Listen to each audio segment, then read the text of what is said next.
Alhamdulillah, alhamdulillahilladzi khalaqa samawati wal arda wa ja'ala dzulumati ila nur, summa alladziina kafaru bi rabbihim ya'dilun, waladzi khalaqahu min tin summa qada ajalan wa ajalun musamma indahu summa antum tamtarun. Wa huwa Allahu fis samawati wa fil ardi ya'lamu sirrakum wa jahrakum wa ja'alakum ma tasifun.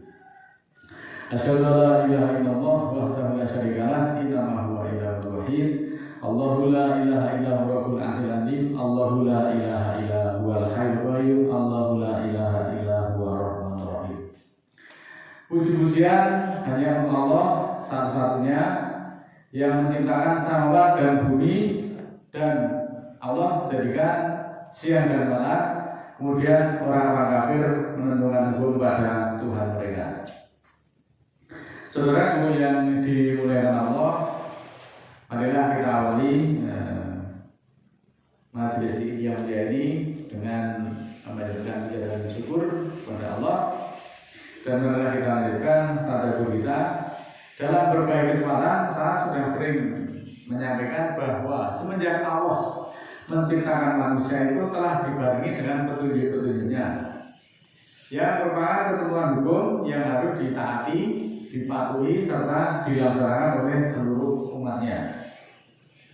Adapun seluruh ketentuan hukum Allah yang disampaikan oleh para nabi dan rasul dari kalangan mereka sendiri agar mudah dipahami, karena pada umumnya mereka menggunakan bahasa komunikasi yang sama. Seluruh ketentuan hukum ini selengkapnya telah diterangkan di dalam Al-Quran, dan Al-Quran ini merupakan penjelasan terakhir bagi seluruh manusia sampai akhir zaman nanti di semesta raya ini. Oleh karena itu, saudaraku, marilah kita simak petunjuk-petunjuk Allah yang ada di dalam Al-Quran. Yang pertama yaitu di dalam surat ke-5 surat Al-Maidah ayat 104. A'udzubillahi minasyaitonirrajim. Bismillahirrahmanirrahim. Wa idza qila lahum ta'alu ila ma anzalallahu wa ila rasuli qalu hasbuna ma wajadna alaihi abana awalau kana abauhum la ya'lamuna sayyin wala yahtadun. Yang artinya, dan ketika dikatakan kepada mereka, ayolah atau marilah kepada apa yang diturunkan Allah kepada Rasul, mereka mengatakan, tujuan kami adalah apa yang kami dari bapak-bapak kami atasnya, walaupun bapak-bapak mereka tidak tahu apa-apa dan tidak mendapatkan petunjuk. Selanjutnya di dalam surat ke-31 ayat 21, wa idza qila lahum tabi'u ma anzalallahu qalu bal tabi'u ma wajadna alaihi abana awalau kana syaitanu yad'uhum ila adabis sa'ir. Dan ketika dikatakan kepada mereka, ikutilah apa yang ditujukan Allah, mereka berkata, tidak, bahkan kami mengikuti apa yang kami dapati dari bapak-bapak kami, walaupun setan menyeru mereka kepada siksaan yang membakar. Am atainahum kitaban min qablihi wa hum bihi mustamsikun. Surat ke-43 ayat 21. Atau adakah kami memberi sebuah kitab kepada mereka sebelum Al-Quran, lalu mereka berpegang dengan kitab itu? Selanjutnya dalam surat ke-43 ayat 22, bal qalu inna wajadna aba'ana ngala umatin wa inna ala asarihim muhtadun. Bahkan mereka mengatakan, kami mendapati bapak-bapak kami atasnya umat yang kami mendapat petunjuk atas bekas-bekas mereka. Jadi ibadah mereka itu tidak mengikuti petunjuk Allah, tetapi mengikuti apa yang dilakukan dari bapak-bapaknya atau mewarisi generasi-generasi dari para pendahulunya.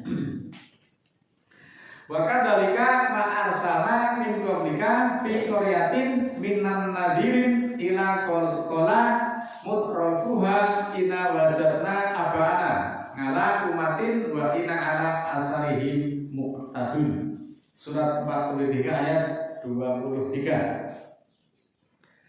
Seperti itulah apa yang kami utus sebelum engkau pada suatu negeri dari pemberi peringatan, kecuali mereka mengatakan, kami dapati bapak-bapak kami atas umat yang kami dididik atas bekas-bekas mereka. Muslimin muslimat yang dimuliakan Allah, dari ayat-ayat tersebut bahwa Allah menjelaskan orang yang diberi peringatan oleh para rasul itu semenjak dari dulunya kebanyakan mereka itu mengabaikan peringatan itu, peringatan dari Tuhan yang berupa wahyu yang disampaikan melalui para nabi dan para rasul. Bahkan mereka cenderung mengikuti apa yang dilakukan oleh orang tuanya atau mengikuti tradisi secara turun-temurun. Meskipun ditegaskan oleh Allah bahwa bapak mereka itu tidak tahu apa-apa, bapakmu itu tidak mendapat petunjuk, atau bapakmu itu mengikuti setan-setan, kenapa masih kamu ikuti? Adapun keterangan-keterangan dari ayat tersebut masih berlaku sampai sekarang. Pada kenyataannya, ketika orang itu diberi petunjuk Al-Quran, yang Al-Quran itu dulunya disampaikan melalui lisan Rasul, mereka itu tidak suka, mereka itu tidak senang. Bahkan mereka menuduh orang yang ngaji Al-Quran itu dianggap sebagai sesat. Selanjutnya mereka selalu menyanggah, mereka menolak dan mencari alasan lain yang tidak berasal dari Al-Quran. Dan umumnya mereka mengikuti yang bukan dari Al-Quran. Berarti yang diikuti yang bukan dari Al-Quran itu sebenarnya itu bukan petunjuk Allah. Karena apa? Karena kita tahu bahwa semua petunjuk itu dulunya disampaikan oleh Rasul itu seluruhnya tercantum dan terekam di dalam Al-Quran. Tetapi pada faktanya sekarang ini yang berlaku di sebagian besar umat Islam, ketika Al-Quran itu disampaikan justru ditolak, disanggah, diguliti, dibantah. Meskipun Al-Quran itu benar, ketika yang mengikuti itu hanya sedikit, mereka kemudian menganggapnya salah. Tetapi meskipun salah, ketika itu dilakukan oleh mayoritas atau dilakukan oleh banyak orang, maka itu dianggap sebagai suatu kebenaran. Nah, pemahaman-pemahaman seperti inilah yang membuat kekacauan terhadap pemahaman atau dalam memahami ketentuan-ketentuan hukum Allah yang ada di dalam Al-Quran. Oleh karena itu, saudaraku semuanya yang menyatakan dirinya Islam, marilah kita pahami ketentuan-ketentuan atau pengertian dari ketentuan hukum Allah itu dengan nurani kita yang jernih. Marilah kita semuanya kembali kepada Al-Quran, mengikuti Al-Quran sepenuhnya. Adapun keterangan-keterangan yang selain Al-Quran itu, apakah itu namanya hadis, ijma, qiyas, fikih dan yang serupa dengan itu, meskipun semuanya itu diatasnamakan dari Nabi, tetapi semuanya itu bukan merupakan wahyu dari Allah. Yang merupakan wahyu Allah itu semuanya ada di dalam Al-Quran. Maka jika orang tidak mau menerima atau bahkan menolak serta menyanggah, maka sungguh dia akan merasakan kesedihan yang sangat. Mari kita simak surat ke-11 ayat 24. Masalul fariqaini kal a'ma wal absami wal basiri wasami hal yastawi yani masalan afala tadakkarun. Perumpamaan kedua golongan, yaitu golongan orang-orang kafir dan orang-orang beriman, seperti orang buta dan tuli serta orang yang melihat dan mendengar. Samakah kedua perumpamaan itu? Tidakkah kamu pikirkan? Ini perumpamaan yang dibuat oleh Allah. Dua golongan itu golongan orang kafir dan orang yang beriman. Orang kafir itu digambarkan sebagai orang yang buta dan tuli, sedangkan orang yang beriman itu digambarkan sebagai orang yang melihat dan yang mendengar. Samakah kedua golongan itu? Apakah kamu tidak memikirkannya? Sumun bumun mumyin fahum layar jimun. Surat Al-Baqarah surat kedua ayat 18. Mereka itu tuli, bisu, buta, dan mereka itu tidak bisa kembali kepada kebenaran. Sesungguhnya kebodohan dan kedoliman itu sendirilah yang menjadikan penghalang bagi dirinya untuk melaksanakan ketentuan-ketentuan hukum Allah yang disampaikan oleh Rasul melalui Al-Quran. Agar manusia itu tidak rugi dunia apalagi di akhirat nanti, maka marilah kita semuanya mematuhi ketentuan hukum Allah yang semuanya itu tercantum di dalam Al-Quran yang dulunya disampaikan melalui lisan Nabi Muhammad sebagai Nabi yang terakhir. Itabiu ma'unzila ilaikum min rabbikum wa la tatabi'u min dunihi awliya. Surat ke-7 ayat ketiga. Ikutilah apa yang diturunkan kepadamu dari Tuhanmu. Kalau dikasih Quran adalah ikutilah Al-Quran dan jangan ikuti pimpinan selain Al-Quran. Sedikit sekali yang kamu pikirkan. Nah, kita semuanya harus diperintahkan untuk mengikuti Al-Quran dan jangan menjadikan selain Al-Quran itu sebagai pedoman atau sebagai rujukan hukum, sebagai ketentuan hukum. Tetapi ayatnya qalilan ma tadakkarun, sedikit sekali yang memikirkan. Nah, ini sudah pas. Surat Al-Baqarah surat kedua ayat 208 lebih tegas lagi. Ya ayyuhalladzina amanu khulu fi silmi kafah wa la tattabi'u khutuwati syaiton innahu lakum aduwwun mubin. Wahai orang-orang beriman, masuklah di dalam Islam itu secara kafah, secara total, secara keseluruhan, dan janganlah ikuti langkah-langkah setan. Sesungguhnya setan itu adalah musuh nyata bagimu. Wa tamat kalimat rabbika sidqa wa adlan la mubadila li kalimatihi wa huwas samiul alim. Surat ke-6 ayat 115. Telah tamat, telah sempurna kalimat-kalimat Tuhanmu dengan benar dan adil, dan tidak ada perubahan bagi kalimat-kalimatnya, dan Allah Maha mendengar lagi Maha mengetahui.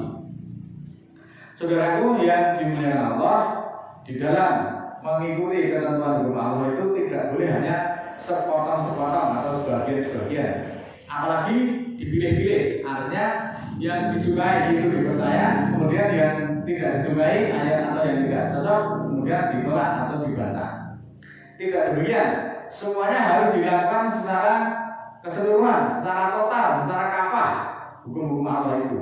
Tidak boleh dicampur dengan hukum-hukum lain, karena Al-Quran sudah tamat, sudah lengkap, sempurna, benar, dan adil untuk seluruh zaman. Maka barang siapa yang mencari hukum selain Al-Quran, Allah menyatakan sebagai orang yang kafir, orang yang zalim, dan orang yang fasik.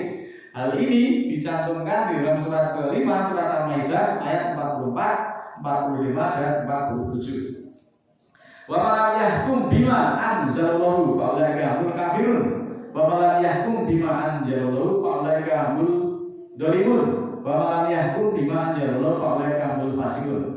Barang siapa berhukum dengan apa yang tidak disampaikan Allah Al-Quran, maka dia termasuk orang-orang yang kafir.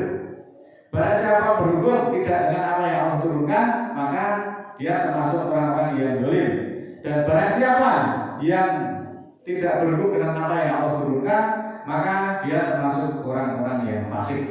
Mari kita cermati betul surat Al-Maidah 44, 45, dan 47 ini. Ketika seseorang itu kemudian mengambil hukum itu selain Al-Quran sebagai pedoman, dijadikan sebagai rujukan, dijadikan sebagai hukum, maka dia termasuk orang yang kafir, zalim, dan fasik. Dan ketiga-tiganya itu mustahil dia bisa masuk surga. Maka oleh karena itu, mari kita menengok kembali ke belakang tentang ketentuan hukum-hukum Allah yang ada di dalam Al-Quran yang selama ini kita pahami, untuk kita tinjau kembali agar lebih jelas persoalannya. Benarkah hukum Allah dalam Al-Quran masih kurang sempurna, ataukah barangkali Allah itu dianggap lupa sehingga manusia yang mestinya diberi petunjuk justru menentang hukum sendiri di hadapan Allah? Mari kita kembali kepada Al-Quran satu-satunya tanpa serikat, agar kita masuk di dalam diri itu secara kafah, supaya tidak termasuk orang-orang yang kafir, orang-orang yang zalim, dan orang-orang yang fasik, yang semuanya tidak akan bisa masuk surga. Inilah jihad atau perjuangan yang bersungguh-sungguh yang harus kita lakukan secara berkelanjutan agar senantiasa Allah ridho terhadap apa yang kita perjuangkan. Marilah kita bermohon kepada Allah agar Allah menuntun kita pada siratal mustaqimnya. A'udzubillahi minasyaitonir rajim. Bismillahirrahmanirrahim. Allahumma ighfirli wa lil mu'minina wal mu'minat al-ahya'i minhum wal amwat innaka samiul qaribun mujibud da'wat innaka 'ala kulli syai'in qadir. Rabbana la tu'akhidna in nasina aw akhtana. Rabbana wa la tahmil 'alaina isran kama hamaltahu 'alal ladzina min qablina. Rabbana wa la tuhammilna ma la taqata lana fi wa'fu 'anna waghfir lana warhamna anta maulana fansurna 'alal qawmil kafirin. Rabbana ighfir lana dzunubana wa kaffir 'anna sayyi'atina wa tawaffana ma'al abrar. Rabbana la tuzigh qulubana ba'da idh hadaitana wa hab lana min ladunka rahmah innaka antal wahhab. Rabbi ighfirli Rabbana ighfir lana wa li ikhwanina alladziina sabaquna bil iman wa la taj'al fi qulubina ghillan lil ladziina amanu rabbana innaka ra'ufur rahim. Rabbi auzini an askura nikmataka allati an'amta alayya wa ala walidayya wa an amal sholihan tardahu wa aslih fi dzurriyyati inni tubtu ilaika wa inni minal muslimin. Subhana rabbika rabbil izzati amma yasifun wa salamun alal mursalin walhamdulillahi rabbil alamin. Wassalamualaikum warahmatullahi wabarakatuh.